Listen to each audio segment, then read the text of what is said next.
After the fated battle of Naruto versus Sasuke, the history of the Naruto world, it was forever changed, obviously for the better. Instead of going down the timeline where Sasuke kills Naruto, then after resting up, he kills Sakura and Kakashi, and then he kills the helpless 5 Kage still trapped under the infinite Tsukuyomi before he releases the 9 Biju in order to break the infinite Tsukuyomi and reshapes the ninja world through force. We got the timeline that we all mostly know and love today, where Naruto helped usher in a mostly peaceful era where the 5 nations, they openly communicate, and war between the 5 nations is a thing of the past. During this time, the majority of the 14 years between the battle of Naruto versus Sasuke and the incident with Shin Uchiha, Sasuke, he stayed away from the village as he did some soul searching while he was on his redemption journey. However, his reason for staying away from the village wasn't just because he felt the need to readjust his views on the ninja world, or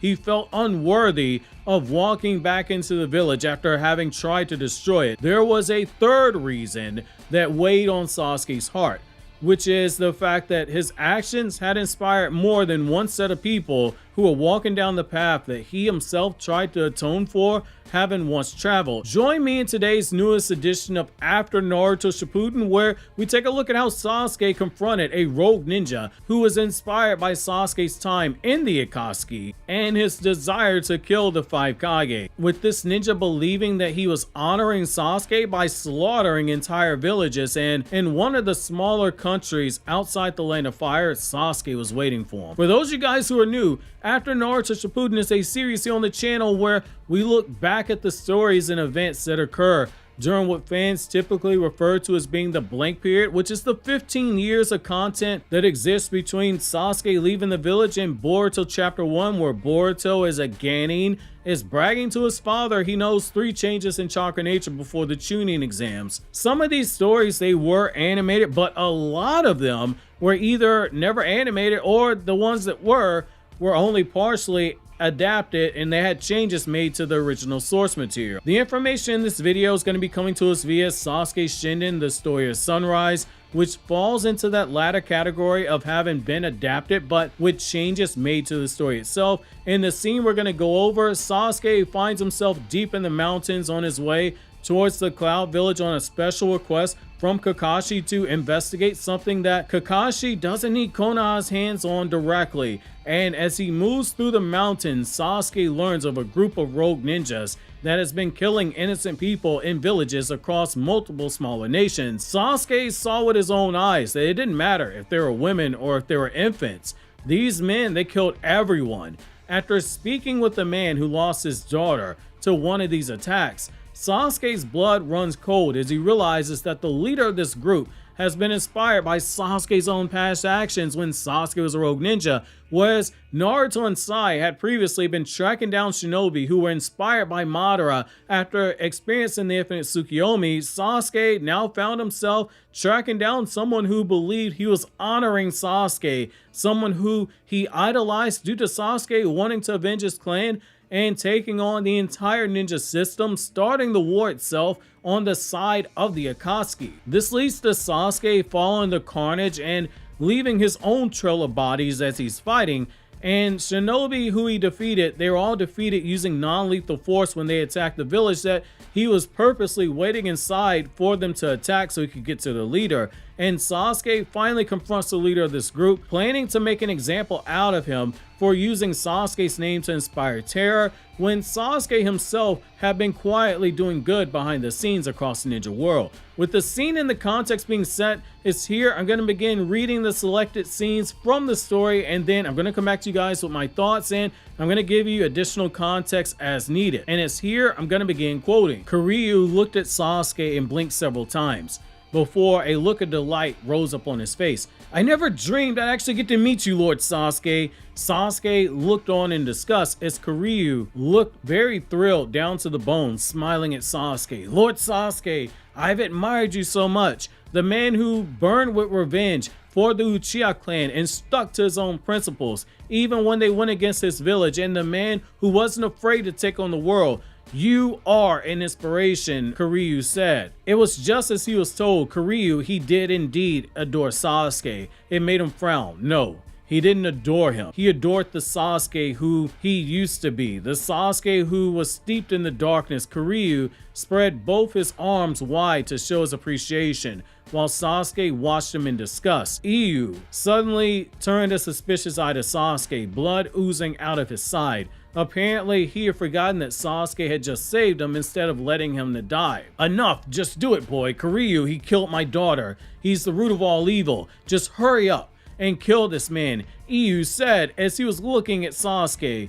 What is this old man talking about? Kill me? Lord Sasuke, you were always my hero, you know, Kiryu said. His eyes glittered as he brought his hands together. It seems I'll have to kill you after all, Lord Sasuke. Only then can I truly surpass you. Sasuke had only been hardly listening to Kiryu. His sword was already drawn with lightning release discharging from it, and he had already aimed the tip at another man's stomach while Kiryu had begun speaking. Suddenly a wall of earth shot up with great force from within the ground itself. Sasuke's Sharingan caught on. Kiryu had been weaving the hand signs. Lava release, rubber ball.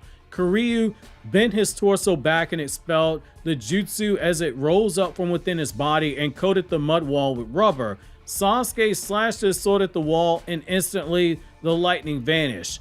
Rubber is resistant to lightning style. You should have known that, Lord Sasuke. Sasuke looked closer at the wall. It was a wall of earth release enveloped by rubber. It appeared that Kiryu had a Kekkei Genkai called lava style that could be used to produce rubber. It was different from what he saw the Mizukage use.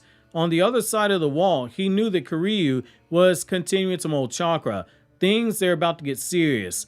The remaining men from the Dark Thunder, they ran away from the village.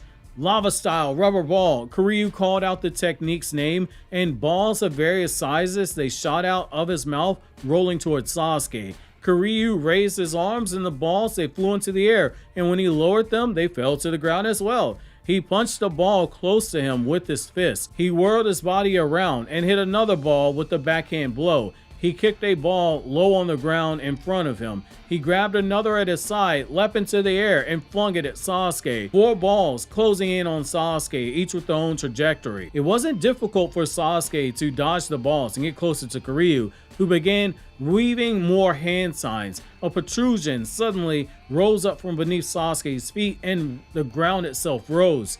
He almost lost his balance and a new ball zipped towards him, and Sasuke flipped backwards and twisted midair in order to dodge it. Kiryu used earth and lava style simultaneously to take multiple high walls, one after the other, strategically placing them so the balls would hit the walls and bounce between them, creating faster and more complicated trajectories for Sasuke to follow. They closed in on Sasuke from all directions. One hit him on his thigh, and pain, it ran through his bone like an echo. It seems the balls also contained condensed chakra to increase the damage. He wouldn't get anywhere like this by letting the fight drag out. Sasuke knew that he would need to place Kiryu under Sharingan Genjutsu in order to end the fight. Kiryu grabbed a villager whose legs he broke and he thrust him forward, using him like a shield from Sasuke's attempt to use Genjutsu. Annoyed, Sasuke momentarily shifted his gaze. Kiryu wasn't just someone who admired him.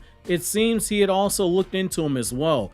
Earth release and rubber in order to counter his Chidori, now human shields for Sharingan Genjutsu. If he tried to get closer, the balls, they would get in his way as they bounced from wall to wall at increasing speeds, and if he used any of his big techniques, he'd end up harming the villagers. Now his Genjutsu had been taken off the table. Kiryu, he had planned this.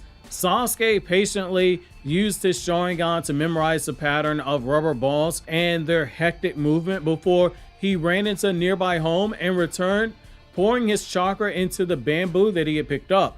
Jumping high into the air, Sasuke aimed at Kiryu, who jumped behind the mud walls, but they began to crumble, and the rubber balls were soon destroyed afterwards. What is this power? This isn't something in the bingo book, Kiryu shouted until his gaze fell to the bamboo skewers that were suddenly all around him.